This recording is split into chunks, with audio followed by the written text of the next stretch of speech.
सेवा करने की जिद करते हैं। धन नहीं है, मेरे पास होता तो मैं तो ऐसा बना दी कि दुनिया में बारिश होती। इतना दान कर देखा, भगवान मुझे दें तो मैं भी दान करूं। अरे जो पदार्थ है उसी से सेवा करो।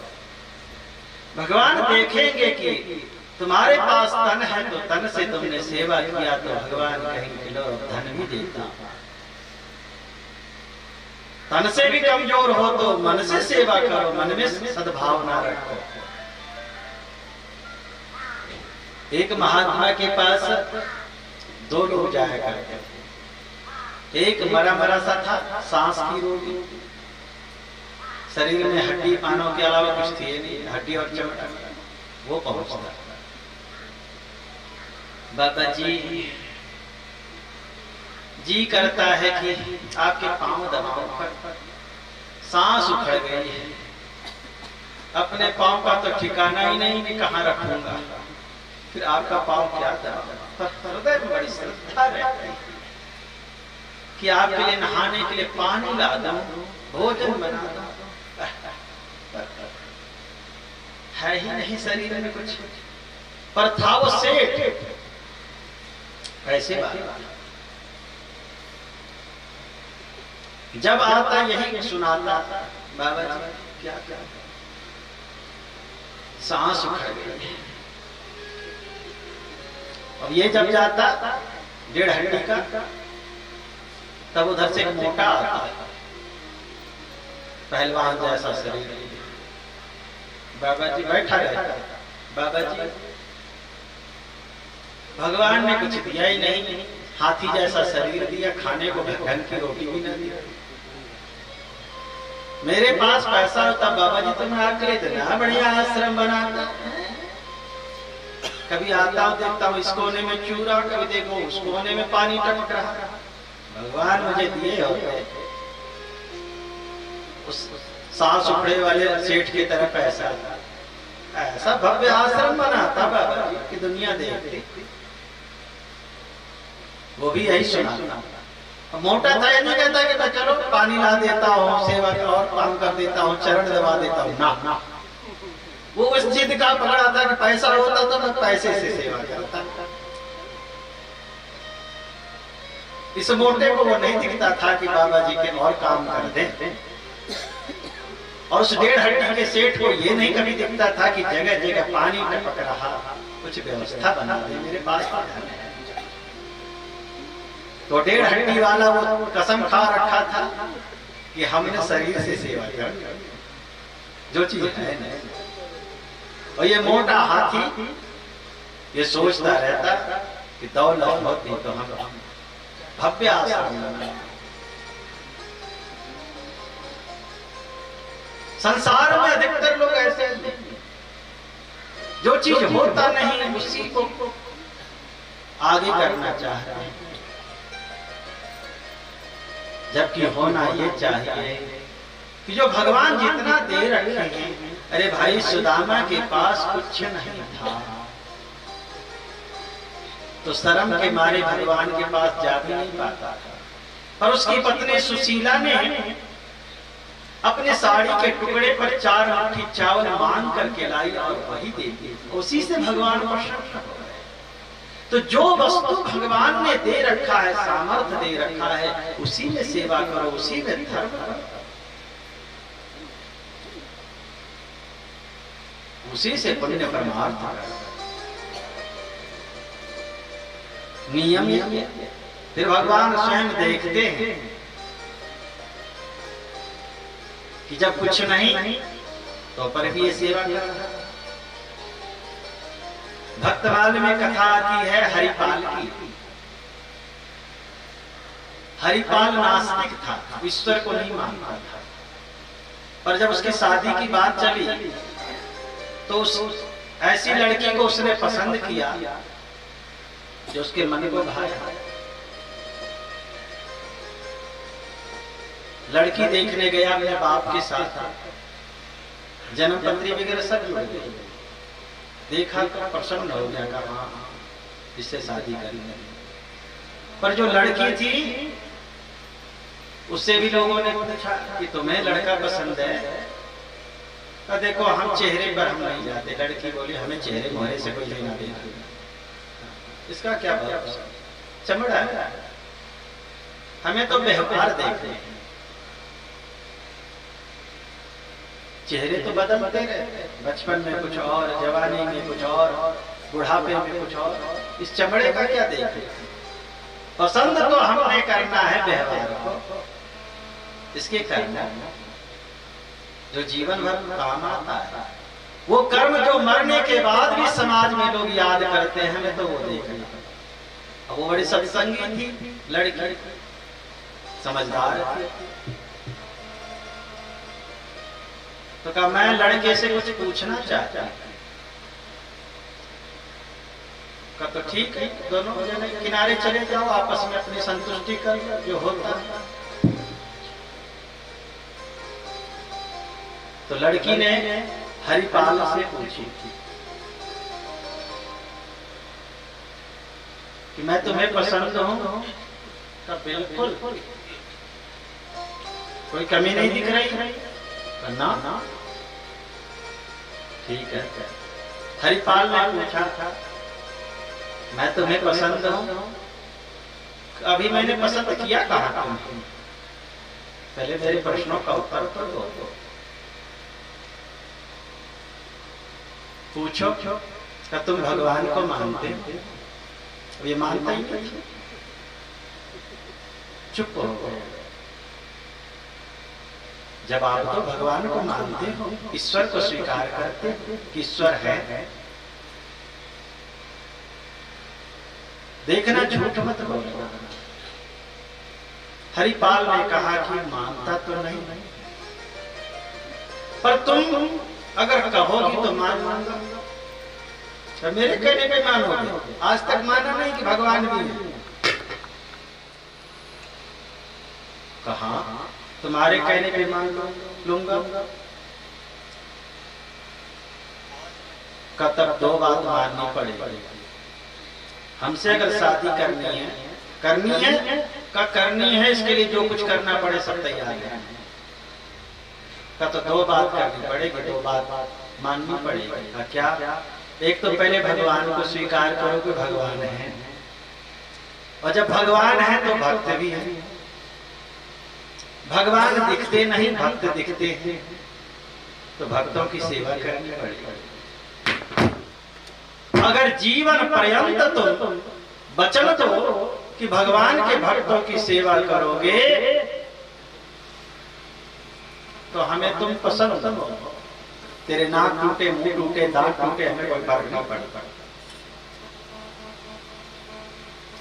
अगर ये कर्म करने को तैयार हो तो मैं तुझे स्वीकार करती। तो हमें सुख देना मत देना, हमारी ख्याल रखना मत रखना, पर भगवान के भक्तों का ख्याल रखना, संतों की सेवा करना। हरिपाल ने कहा देखो हम तो बाबा जी को देख के ही चिढ़ते हैं, इनको तो मैं धरती का बोझ समझता हूं कि दूसरे के अन्न खा खा के पहलवान बने रहते हैं। पर तुम हमें पसंद हो, तुम्हारे लिए मैं कुछ भी कर सकता हूं। ठीक, सोच लो का सोच लिया। आज से मेरे जीवन में भगवान भी और भक्त भी है। वचन दे दिया, शादी कर ली बेचारी, आई ससुराल का देखना भूलना नहीं का जी बिल्कुल सेवा करने लगा। अब संतों की जहाँ सेवा होती, भंडारा करो तो आज 5 बाबा जी आए, कल 10 आएंगे, परसों 20 आएंगे, प्रचार करते हैं कि वहाँ बढ़िया खिलाते भी है और दक्षिणा भी मिलती है। वह हरिपाल जहाँ 2-4 से शुरू किया तो वहाँ 150 इकट्ठे होने लगे। अब 150 की व्यवस्था करने में अपना जो धंधा पानी था वो छूटने लगा। तो एक दिन बोला ये बाबा जी तो रोज बढ़ते जा रहे हैं, अब इनको संभालो कि अपना धंधा पानी संभालो। का कुछ संभालो चाहे ना संभालो, जो वचन दिया है उसको संभालो।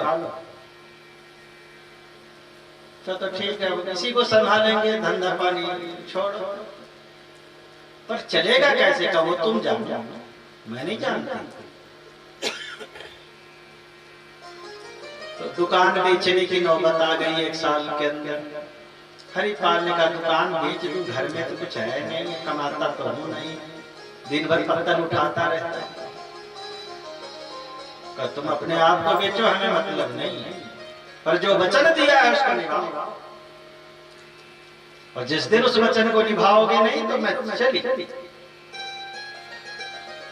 हरिपाल ने कहा ऐसा मत बोलो, अपने जाने की मैंने कब मना किया जो तुम जाने की बात करती हो।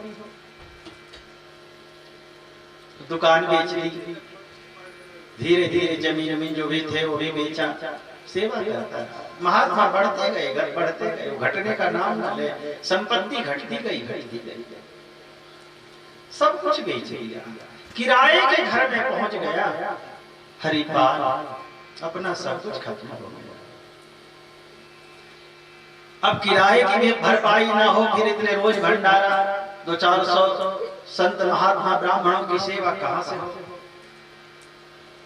तो फिर पत्नी से बोला अब मुश्किल लग रहा है, कैसे करूं, कोई कर्ज भी नहीं देता, कर्ज भी तो लोग उसी को देते हैं जिसमें देखते कि चुका देगा, मेरे पास तो कुछ बचा नहीं है जो बेच के चुका दूंगा।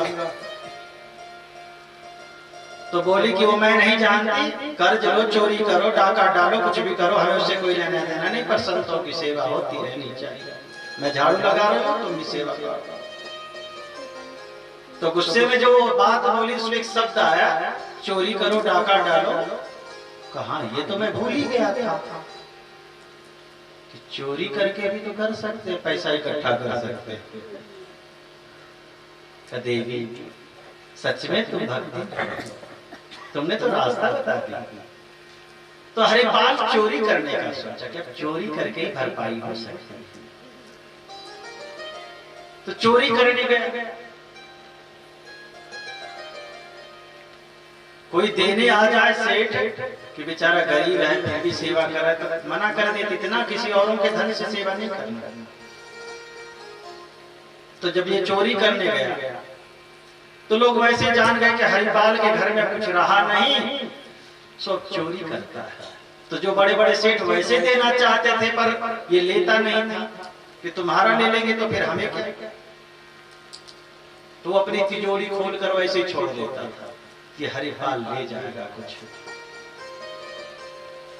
और ये समझ रहा था कि मैं चुरा कर ला रहा हूं, पर बड़े बड़े सेठ इसी के लिए तिजोरी खोल कर छोड़ देते थे, चाबी किनारे डाल देते कि हरिपाल आए और ले जाए, ऐसे नहीं तो ऐसे कुछ धर्म में लग जाए। अरे वो भगवान का अनन्य भक्त है जो अपना सर्वस्व लुटा दिया, ऐसी दुर्गति हो गई, किराए के मकान में पहुंच गया, फिर भी भगवान के भक्तों की सेवा करता है। ऐसे लोगों को अपने लिए तो चोरी कर नहीं रहा, तो सेठ चाबी छोड़ देते, तिजोरी खुली छोड़ देते। तो किसी सेठ के तिजोरी से निकाल रहा था, इधर उधर उचक रहा था, कोई देख न ले। एक बच्चे ने देख लिया, कहा दादाजी दादाजी चोर। दादा ने हाथ पकड़ लिया, चुप चुप, तो चोर नहीं है, वो तो हरिपाल ले जाते। धीरे से बोला पर वो सब हरिपाल के कान में पहुंच गए, ले जाते, उसी के लिए छोड़ रखा है खोल के। हरिपाल के कान में जो बात पहुंची तो लगा, छोड़ दिया, वहीं सब फेंक दिया। मैं तो समझ रहा था कि मैं चुरा के लाता हूं, जब ये दे रहा है जानबूझ करके तो फिर मेरा क्या, फिर तो इसके धन से सेवा हो रही, मेरा तो कुछ नहीं। जो कुछ बांधा था वो भी वही फेंक दिया, चला है। पत्नी से बोला कि चोरी करने भी जाता हूँ, बाद में पता लगा कि ये लोग जानबूझ करके चोरी करने के लिए छोड़ देते हैं, अब क्या कर। पत्नी बोली वो मैं नहीं जानती, चोरी करो, डाका डालो, कुछ भी करो, तुम्हारा काम, मेरा जो काम है मैं कर रही हूँ, मैं बना के खिलाती हूँ भक्तों को, संतों को, कर रही लाना तुम्हारा काम। फिर एक शब्द आया, चोरी करो, डाका डालो, अब डाका ही डाल डाला। हरिपाल जो हर समय हाथ में माला लिए रहता था, माला किनारे फेंका, लंबी तलवार में बनवाई, कब डाका ही डाका। अब कैसे व्यवस्था करोगे, चोरी तो तुमने छोड़ दी, कभी अभी तुमने कहा ना डाका डालो, डाका डालूंगा। तो खबरदार, पत्नी बोली क्या, देखना किसी भगवान के भक्त का फूटी कौड़ी भी न चुराना, तेरा नाश हो जाएगा। मैं जांच परख करके डाका डालूंगा, ऐसे नहीं लूटूंगा जिसको भी, वैसे नहीं लूटूंगा, तुम निश्चिंत। तो हरिपाल कूली का काम करने लगा और किसी सेठ सेठाइन के सामान उठाता तो देखता रहता, समझता कि नहीं ये भगवान के भक्त नहीं, तो उसको लूट लेता और फिर लूट करके लाता और फिर भंडारा करता। इसकी ये चरित्र देख करके भगवान एक दिन प्रसन्न हुए श्री कृष्ण, और राधा जी से कहा, राधा तुमने मेरे अनन्य भक्तों को देखे होंगे, एक से बढ़कर एक भक्तों को देखे होंगे, आज मैं तुझे ऐसे भक्त दिखाना चाहता हूं कि तू भी कहेगा कि भगवान आपके कैसे कैसे भक्त होते हैं। देखना चाहोगी? बिल्कुल भगवान, क्यों नहीं, कतब इस रूप में नहीं, तू सेठाइन बन और मैं सेठ बनूंगा और बढ़िया श्रृंगार करता, जितने हीरे जवाहरात हैं सब धारण करता, पर चल मेरे साथ। तो राधा रानी सेठाइन बन गई, भगवान सेठ बन गए। हीरे जवाहरात सोना चांदी से लद कर जब चले, दूर से देखा हरिपाल, अरे सेठ मिल गया, कहीं इसको लूट लिया तो फिर किसी और को लूटने की जरूरत ही न पड़ती। हे भगवान, बस एक कृपा कर कि भगवान का भक्त बना, ये भगवान का कहीं भक्त हुआ तो सारी मनोकामना हमारी धरी की धरी रह जाएगी। भगवान से प्रार्थना करता गया, सेठ जी कहीं छोड़ना आपको आपका सामान, हाँ हाँ हाँ हाँ, हम तो प्रतीक्षा कर रहे थे, चलो हम छोड़ देते। क्या लोगे मजदूरी? भगवान ने पूछा क्या लोगे मजदूरी? का भगवान ने चाहा तो कुछ देने लायक आप न रहेंगे, ना हम छोड़ेंगे। क्या कहा? आशीर्वाद बस दे देना, और जो समझ में उठा के चले। हरिपाल देखता रहा दोनों की तरफ कि अगर इसके मुख से बीच बीच में कभी भी भगवान का नाम निकल गया तो जरूर ये भगवान को मानने वाला सेठ होगा, अगर नहीं निकला पूरी रास्ते में तब तो ठिकाने लगा दूंगा इसको। तो भगवान राधा जी को सावधान कर दिए थे कि दुनियादारी की बात करना। तो भगवान बस राधा को सुनाए जा रहे, पता है सेठाइन अपनी इतनी संपत्ति वहां रखी है, वहां रखी है, इतने नौकर चाकर संभालने वाले नहीं, बस वही धन की चर्चा, हाय पैसा हाय पैसा हाय पैसा। हरिपाल सुनता रहा, निश्चिंत हो गया, नहीं ये भगवान का भक्त नहीं। हे भगवान तुमने मेरी सुन ली, आपने हमारी सुन लिया, अब तो मैं इसको लूटूंगा, और इसको अगर लूट लिया तो फिर किसी और को लूटने की जरूरत न पड़ेगी। जब तक जिंदा रहूंगा तब तक भंडारा चलता रहेगा। सो सेठ के सामान को नीचे पटक दिया और निकाली उसने छुरा, सटा दिया गले भगवान, फिर निकाल जो कुछ है सब उतार अपने जेवर जेवर। तो भगवान झट झट उतार के देने लगे सब कुछ। फिर राधा जी की तरफ देखा कि तू क्या मुंह देख रही, तू भी उतार। सेठ जी ने कहा उसको तो छोड़ दो, चल छोड़ दो, तू उतार। उतार। भगवान के तरफ राधा जी मुंह देख रही है, प्रभु क्या हो गया, एक साधारण लुटेरा आपको लूट रहा और आप ऐसे घबरा रहे हो जैसे प्राण संकट में। अरे एक बार तिरछी नजर कर दोगे तो इसके प्राण संकट में पड़ जाएगा। और आप घबराए हो। भगवान बोले उतार दे, उतार दे, जल्दी उतार। राधा जी उतार नहीं रही। करो भगवान, या आप कहो तो मैं अभी काली दुर्गा बन जाऊं। करना, उतारना। उतारते उतारते एक अंगूठी जो निकल नहीं रही थी, हरिपाल ने देखा तो एक अंगूठी रह गई, उसे भी निकाल। राधा जी बोली वो निकल नहीं रही है, बैठ गई है। का निकाल। कब बैठ गई, इतना सब निकाल दिया, फिर भी एक तो छोड़ दे। करना, चाकू हटाए, हरिपाल राधा जी के पास पहुंच गए। बोले इसको भी निकाल। का नहीं निकलती ये। का नहीं निकलती तो हम तेरी उंगली काट के निकाल लेंगे, पर छोड़ेंगे। राधा जी बोली इतना कुछ लूट लिया, एक अंगूठी में क्या बिगड़ जाएगा। एक अंगूठी में एक दिन की भंडारा है, नुकसान है अपने एक दिन का। उंगली पकड़ लिया हरिपाल ने, और जो चाकू से काटना चाहा उंगली को, कि भगवान श्री कृष्ण हाथ पकड़ लिए, श्री कृष्ण रूप में प्रकट हो गए और उंगली पकड़े हैं राधा जी। सेठाई से राधा जी बन गई। काटना चाहा, देखा, अरे तुम तो बड़े को जादूगर लगते हो। भगवान मुस्कुराकर बोले तुमसे बड़ा जादूगर कौन। अरे हरिपाल, तुमसे बड़ा जादूगर कौन हरिपाल। तुमने लक्ष्मी नारायण को तुमने सेठ सेठाइन बना दिया, और हम लाख छुपना चाहे, पर तेरी श्रद्धा तेरी भक्ति की एक दिन की भंडारा एक अंगूठी में है। ये सुनकर के